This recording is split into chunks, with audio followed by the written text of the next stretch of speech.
The investigations into Congresswoman Ilhan Omar come as questions surrounding her finances mount, with many wondering, where did this money come from?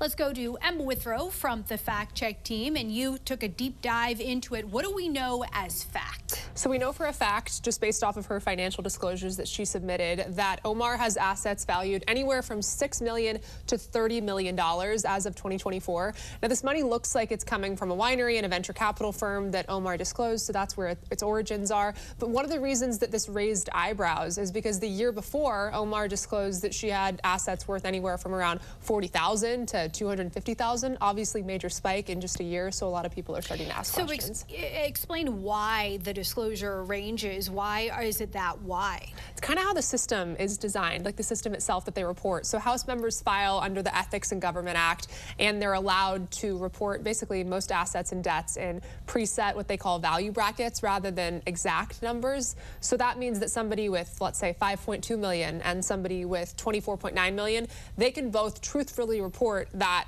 wide range from like 5 million to 25 million.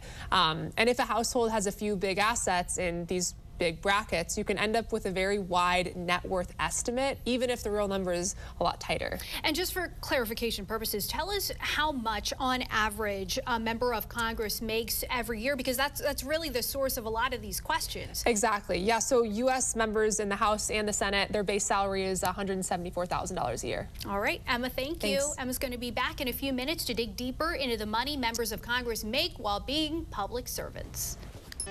From housing to health care. Next year at the Live Desk, we break down America's cost crisis. The new polling just out offering us a new glimpse into who American voters are blaming.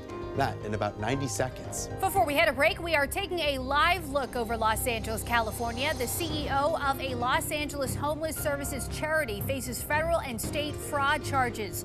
Prosecutors say Alexander Suver lived a luxury lifestyle paid for with $23 million in public money meant to keep people off the street. If convicted, he could face a sentence of up to 20 years in prison. You're watching the National News Desk, America's News Now.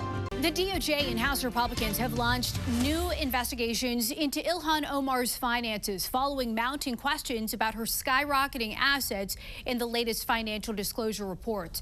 Let's go to Emma Withrow from the Fact Check team. And questions about members of Congress, it's not something new. We've discussed it at length before, but when you make so much money in office, that's going to raise some questions. Who sticks out to you? Yeah, it's interesting that an official investigation was never launched into Congresswoman Nancy Pelosi, because her and her husband's, when she first got into office in 1987, her and her husband reported they had about $610,000 and $785,000 in stocks in their portfolio. That's all according to her disclosure report that was published by Open Secrets. But then within the last 38 years or so, she and her husband have made at least $130 million in stock profits. That's all according to Quiver Quantitative. And they also reported that she's worth now $281 million, including all of her assets. And Pelosi and Omar, they're not the only ones who have made a lot of money while public servants. Is that fairly common? It seems like it, right? It really is, yeah. I mean, just looking at the scope of this, back in 2008, Alabama Republican Spencer Baucus, he bet against the market right after a private briefing with the Treasury Secretary and Fed Chair,